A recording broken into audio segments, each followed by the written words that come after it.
hemos recibido esta placa con un hermoso mugrero. Son cosas que a todos nos ha pasado alguna vez en la vida. Sinceramente espero que esta placa sea de quien hizo esto o de su hermano, primo, pariente, esposa, perro. Fíjense en que tenía flux abajo del PMIC de RF, abajo del boost, abajo del códec de audio, abajo del Homer. Estaba todo bastante tocado. Además de eso, el equipo tenía un consumo inicial y no arrancaba. Después que le quitamos el PMIC de RF y el boost, el equipo dejó de tener un consumo inicial. Pero aún así, fíjense en lo que ocurre. Le pico aquí al encendido y esa es la secuencia que hace. Nunca logra arrancar. ¿Ok? Este es el famoso boot loop sin imagen. Primero de todo, siempre hagan inspección visual, ¿no? Fíjense en que hasta quitamos el blindaje que había por aquí para poder ver que no hubiera ningún puente, ningún componente arrancado, etcétera, etcétera, etcétera. Ya una vez limpia la placa, empezando de cero, una de las cosas que podemos analizar son las líneas I2C. Los terminales I2C los puedo medir aquí en el boost. Puedo medir la línea I2C 0, que es una línea fundamental para que el equipo arranque. Vengo aquí a la línea de datos. Fíjense en que el equipo está en boot loop, ¿correcto? Toco aquí. Vamos. Ahí está. Toco ahí. Nada. Nada. Muerto. Nada. No reacciona. Vengo a la línea de clock. Toco aquí. Y miren el clock. Tengo clock. Pero miren el detalle de este clock. Qué cosa linda. Cómo entra en loop. Cómo se repite cíclicamente. Mientras que en la línea de datos no tengo absolutamente nada. Esto lo podría empezar a definir como ¡qué buen defecto, carajo! Pero ¿qué pasa? Si no entendés cómo funciona el bus I2C, en este momento estás súper perdido mirando y diciendo ¡ah! Entonces lo que vamos a tener que hacer es repasar algunos conceptos sobre cómo funciona el bus I2C. Vamos a la pizarra, te lo explico rapidito, facilito. Soy un bolas triste, soy un bolas triste. Easy money. Y estoy hablando con vos, pendejo. Da vuelta la cara y anotá. No puedo utilizar esta arma blanca que yo he fabricado. Cuando algo se pudre, lo tirás a la mierda. Yo quiero que ustedes se imaginen que la comunicación I2C es una especie de baile, una especie de coreografía, donde nosotros tenemos un instructor de baile, que es el maestro, y tenemos los bailarines, que son los esclavos. Electrónicamente hablando, podemos decir que la línea I2C se basa en dos cables que se conectan a todos los ICs que hacen parte de esa línea. Tenemos un cable que se conecta CPU, boost, TriStar, Chestnut y Backlight, y por ese cable van a circular datos. Después tenemos un cable que se conecta a CPU, boost, TriStar, Chestnut y Backlight, y por ese cable va a circular clock. Como les dije, esto es como un baile y aquí digamos que estamos bailando la Macarena. Mientras que en otra línea, porque existen varias líneas I2C, este tipo es más o menos un genio, ¿me entendés? Un Michael Jackson, te enseña hip hop, te enseña la Macarena, te enseña samba, zumba, todo. En la línea I2C0, que es la que estamos analizando, vamos a tener estos componentes que se anotaron en una determinada clase de baile. Ellos van a hablar entre ellos y se van a organizar para empezar su coreografía. ¿Cómo van a hablar? Volvemos a la electrónica. Cada una de estas líneas está conectada a una resistencia pull-up y cada uno de estos elementos tiene en su línea de datos un interruptor, que cuando está abierto es un interruptor abierto, no hace nada. Y cuando está cerrado comunica con tierra. ¿Para qué? Para que ocurra una caída de tensión. Si no entendés el concepto de resistencia pull-up y caída de tensión, estamos al horno. Volvé a los videos de electrónica básica, descargate mi libro y con eso te vas a hacer una idea. Después miras este video. Estamos, vida. Entonces, nosotros vamos a tener la resistencia pull-up en la línea de datos y cuando nadie esté hablando, yo voy a tener 1.8 voltios que son generados por el PMIC cuando le pego el botonazo al equipo y llegan hasta la resistencia. De los dos lados voy a tener 1.8 voltios porque no hay caída de tensión. Pero cuando uno de estos elementos resuelva cerrar su interruptor, Voy a tener un camino para que la corriente circule hasta llegar a tierra y con eso voy a tener 0 voltios. De esa manera son generados estados altos o 1 es el 1 lógico, estado lógico alto, o cuando el tipo resuelva cualquier 1, él cierra su interruptor, 0 voltios, un 0 lógico, un estado lógico bajo, high y low. ¿Quién es el primero a hablar? Porque aquí, si todos van a hablar por la misma línea, tiene que haber un orden. El primero a hablar es el CPU, por lo que nosotros conocemos como start bit. La línea va a estar en estado alto. Cuando la línea esté en estado alto, no significa nada, no hay nadie hablando. Pero cuando el CPU tire la línea abajo, es porque él empezó a hablar. Él genera el start bit y empieza, ¡pac! Pero no se queda solamente en el start bit, empieza a escupir unos y ceros. Este interruptor se queda al rojo vivo, así. Vamos a hacerlo en cámara lenta. Hola, TriStar, ¿estás ahí? Y después de eso se tiene que callar la boquita, porque cuando una persona quiere escuchar a otra, se tiene que callar. Los integrados son educados, no como los seres humanos. Entonces, se calla la boca, la línea vuelve a un estado lógico alto, y el TriStar puede usar su interruptor interno para responder. Hola, sí, estoy acá, señor CPU, ¿todo bien? Y se van comunicando de esa manera todos los integrados por la misma línea. Se parece mucho a cuando éramos pibe y atábamos una piola a 2 latas, ¿viste? Y estaba, hola, sí, te escucho. Qué cosa deprimente que era eso, ¿no? Pero como hemos hablado, no se basa solamente en datos.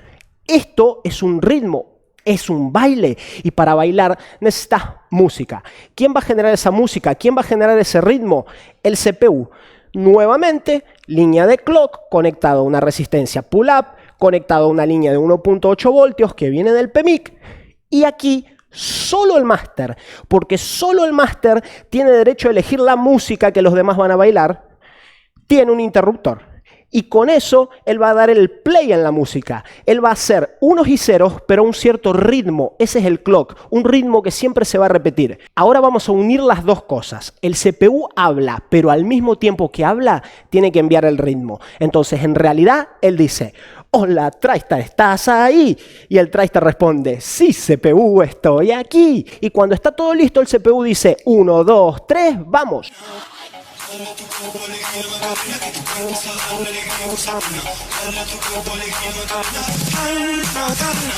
Y eso básicamente es lo que ocurre hasta que tu teléfono da imagen. Me he tomado el trabajo de agarrar una placa funcional para que ustedes vean este baile que hacen los componentes de manera correcta. Vamos a picarle aquí al encendido y en la línea de clock podemos ver, si cambiamos el modo de captura, que ahí tenemos el ritmo 0 y 1, 0 y 1, 0 y 1. Durante algunos momentos hay cortes, como una pausa en la música, pero la música está corriendo normalmente. También vamos a verlo a lo largo del tiempo. Es importante ver el comportamiento de estas líneas a lo largo del tiempo. Suena y deja de sonar la música, ¿no? Solo vamos a tener música cuando haya comunicación. Mientras el máster esté callado y los esclavos estén callados, no hay música. ¿Ok? Eso es para ahorrar energía. Después vamos a la línea de datos. En la línea de datos vamos a ver básicamente el mismo comportamiento. Vamos a ver que hablan y dejan de hablar, hablan y dejan de hablar, hablan y dejan de hablar. La gran diferencia de la línea de datos a la línea de clock es que no voy a estar viendo algo repetitivo como es una línea de clock. No es algo que siempre se repite el mismo ritmo. Yo puedo tener estados lógicos alto, alto, bajo, alto, bajo, alto, bajo, bajo, bajo, bajo, alto, bajo, bajo, bajo, ¿ok? Va intercambiando esos unos y ceros para poder hablar. El ritmo siempre es el mismo, pero las palabras van a ir cambiando. Voy a volver a la placa que estoy analizando y quiero que ustedes presten atención en una cosa, ¿no? Vamos a hablar hasta un poquito del tema de codificación de protocolo. Yo aquí, en la línea de clock, tengo un loop infinito. Está completamente loco. Y en la línea de datos no tengo nada. Mucha gente dice, que para reparar un I2C tenés el osciloscopio y decodificás el protocolo y ve quién está hablando. Decodificame esta. Te quiero ver que me decodifique esta. Te doy $1000 y me voy de YouTube. Es imposible decodificar una placa si no tenés datos y clock. Y el gran problema es que esta placa no es una excepción. Esta placa no es un caso raro. Nosotros ya vamos a entender electrónicamente qué es lo que ocurrió con esta placa. Y es algo que suele ocurrir mucho. Y es algo que podemos analizar con el osciloscopio para entender lo que está ocurriendo, tal como ustedes ven. Pero la decodificación de datos para reparar no nos ayuda básicamente en casi ningún caso. ¿Ok? ¿Que puede servir? Sí, puede servir, es información. En algún caso te va a servir. Cuanto más conocimiento tenés, más lejos puedes llegar. Pero en la práctica, en el día a día, acá lo que tenemos es un interruptor atascado. Y con interruptores atascados no hay decodificación de datos. No te sirve. No, la decodificación no es una herramienta que usamos a diario. ¿Ok? De hecho, mucha gente lo está usando más como marketing que otra cosa. Otro punto que ustedes me podrían decir es, y la resistencia pull-up, Cristian, me parece que la resistencia, aquí está la resistencia pull-up. Si yo mido de un lado, tengo efectivamente los 1.8 voltios. Si mido del otro lado, no tengo nada. Bien, esa resistencia pull-up está en buen estado. De hecho, la puedo medir hasta con el multímetro. Lo he hecho, no está desvalorizada, no tiene ningún problema. El problema no es la resistencia pull-up, es un interruptor atascado. Para poder analizar esto con un multímetro, vamos a trabajar con el equipo sin alimentación y con alimentación, o sea, conéctenle el iPower para poder ir dándole al encendido, y vamos a trabajar en caída de tensión, punta roja tierra, punta negra en el pad que quiero medir. Esto es una placa funcional para tomar un valor de referencia, porque estos valores no los van a encontrar en la ZXW ni en nada, que son 438 con el equipo apagado. ¡Ay, Cristian, pero eso está en la ZXW! Alimentalo, encendelo, y fíjate que cambió a 414. Eso me indica que los semiconductores están trabajando. No puedo analizar bien qué es lo que ocurrió, pero definitivamente hay un trabajo ahí. Vengo aquí, paso a la línea de clock. Apenas le pico el encendido, miren lo que ocurre. Esto con el equipo apagado sin alimentación. El botón de on-off del iPower apagado. 460. Ese valor lo tengo en la ZXW. Le pico al encendido. Sin encender el equipo, es el encendido del iPower, consumo 500 microamperios, la placa está apagada, 0037. Aquí no tengo tensión en esta línea, pero el multímetro me está indicando que el camino por el cual pasaban los electrones adentro del semiconductor ha cambiado. Eso es una reacción y eso es un valor que puedo tener de referencia. Después, cuando le pico al encendido, veo que el consumo sube y en caída de tensión tengo 437. Bien, vamos a ver qué es lo que ocurre con la otra placa. Vengo a esta placa que estoy analizando, toco la línea de datos. Con el equipo apagado ya me puedo dar cuenta que tengo un sobreconsumo, porque el valor en caída de tensión está más bajo. Con el equipo encendido, el valor es básicamente el mismo, y con el equipo ya con el botonazo, el valor cae. Definitivamente en esta línea de datos tengo un sobreconsumo. Tengo a alguien que me está tirando la línea abajo. Vengo a la línea de clock, le alimento la placa y llego a más o menos el mismo valor. Le pico al encendido y llego más o menos al mismo valor que la otra placa. O sea, la línea de clock está trabajando normalmente. La línea de datos tiene uno de sus componentes generando un sobreconsumo. ¿Cómo vamos a abordar esta falla? ¿Cómo podemos trabajar arriba de esto? Volvamos a la pizarra, te lo explico bien rapidito. ¿Y qué hacemos con un caso de estos? Espero que les haya quedado claro que lo que tenemos aquí es un interruptor atascado en uno de estos elementos. No hago idea en cuál. Quizás sea en el CPU. Si llega a ser en el CPU, olvídate, ni swap te lo arregla, está roto internamente. Si es en uno de estos otros componentes, puede que tenga reparación, simplemente tengo que levantar el componente y el valor de la línea se debería estabilizar. ¿Qué podemos hacer? Decodificación de datos, ya dijimos que no. porque lamentablemente esta situación de que se te atasca un interruptor es muy normal. A veces, en otros casos de fallas de líneas I2C, llegamos a tener algo de datos, porque el CPU llega a hablar, pero uno de estos elementos, luego después que el CPU habla, te tira la línea abajo, se atasca y dice acá no habla nadie más, es un maleducado, como que el CPU quiere hablar y los demás componentes quieren hablar y hay un pendejo que se pone a bla bla bla bla bla bla bla bla y no deja que nadie hable, ¿ok? ¿Qué podríamos hacer? ¿Inyectar tensión en esta línea? Lamento decirles que por más que inyecten tensión, lo máximo que van a encontrar son algunos pocos miliamperios de consumo, normalmente menos de 10 miliamperios de consumo, o sea, nada calienta. Imagínate entonces si llega a ser el CPU con menos de 10 miliamperios de consumo, el CPU de con eso ni cosquilla me hace en mi vida, entonces no va a funcionar, olvídate. Después, los demás componentes tampoco van a levantar temperatura con 10 miliamperios. Inyectar tensión en la línea y encender el equipo es lo peor que se te puede ocurrir, porque la corriente que tiene que manejar esta línea en el momento que encendemos el equipo tiene que ser muy baja. Hemos descubierto, analizando la línea en modo de diodo, en caída de tensión, que el semiconductor va cambiando el camino por el cual pasa la corriente. Cuando vos soldás un cable, le mando 1.8 voltios a la línea, 10 miliamperios. Enciendo el teléfono. Adiós CPU.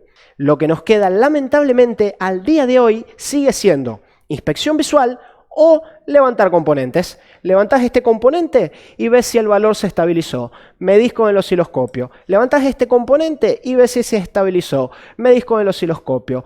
Una línea I2C podemos diagnosticarla con caída de tensión, podemos diagnosticarla con osciloscopio, podemos ver su reacción. Con el osciloscopio puedes ver todos los detalles y sacar mejores conclusiones. Pero al día de hoy, para reparar un componente que tiene un interruptor atascado en la línea I2C, lamentablemente hay muy pocas opciones más que levantar integrado por integrado hasta que se solucione. Así que bueno, nos va a tocar empezar a levantar integrados. Y resulta que los ICs que todavía están en la placa y hacen parte de la línea I2C0 son el TriStar, el Backlight y el Chestnut. El Boost ya está fuera de la placa y bueno, también tenemos el CPU, pero el CPU no lo vamos a levantar. Bien, vamos a empezar por el IC de Backlight. ¿Por qué vamos a empezar por el IC de Backlight? Porque el TriStar ya lo medí. Medir el TriStar es muy facilito, es algo que inclusive se los voy a dejar en otro video aquí en el canal, en la serie de videos de reparación de iPhone que estoy empezando, ¿ok?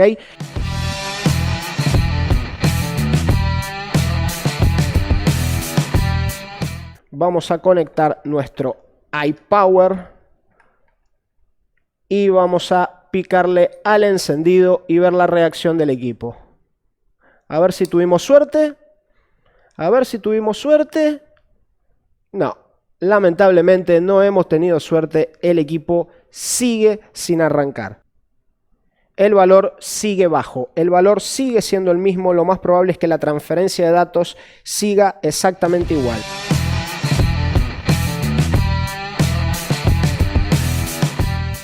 $2.33. 4.68. No me gusta. No me gusta el acertijo. Vamos a poner el osciloscopio y vamos a revisar la línea de clock si sigue cantando torcido. Ponemos aquí el osciloscopio en la línea de clock, le pegamos al encendido y seguimos exactamente con el mismo síntoma. Este equipo todavía no funciona.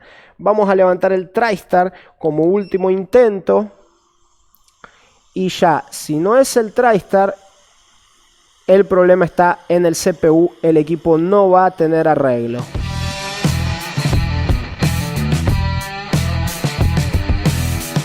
Mientras la placa todavía está un poco tibia, voy a aprovechar para medir la caída de tensión y tambores. 2.33. Si no entendés todavía qué significa que hayamos quitado todos los componentes y todavía nada, solo el CPU es el que está ahí y el valor está alterado, significa lo siguiente.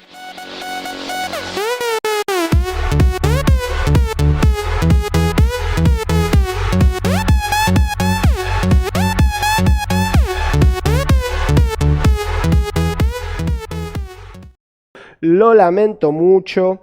Vamos a corroborar que esto sigue de la misma manera. ¿Y cuál es la parte positiva de todo esto? La parte positiva de todo esto es que al menos no me puse a hacerle un swap, porque hay muchos colegas que consideran que el swap es la solución de todos los milagros. El otro día me dijeron que el swap puede llegar a curar el cáncer. Yo no creo en esas cosas, ¿ok? Hay que analizar un equipo. Y cuando un equipo en una línea I2C presenta ese clock, y siendo que todos los dispositivos I2C ya están afuera de la línea, lo que yo digo es, esto ya murió. Esto ni swap te lo arregla. Espero que este video les haya ayudado un poquito a interpretar un poco las líneas I2C, a quizás no perder tanto tiempo, a ir directo al grano. Tuve un poquito de uso de osciloscopio, bases de I2C, me lo venían pidiendo mucho y es esto, ¿ok? Lamento mucho que el equipo no haya funcionado, es algo que lo termino de descubrir yo en este exacto momento junto con ustedes. A veces funciona, a veces no.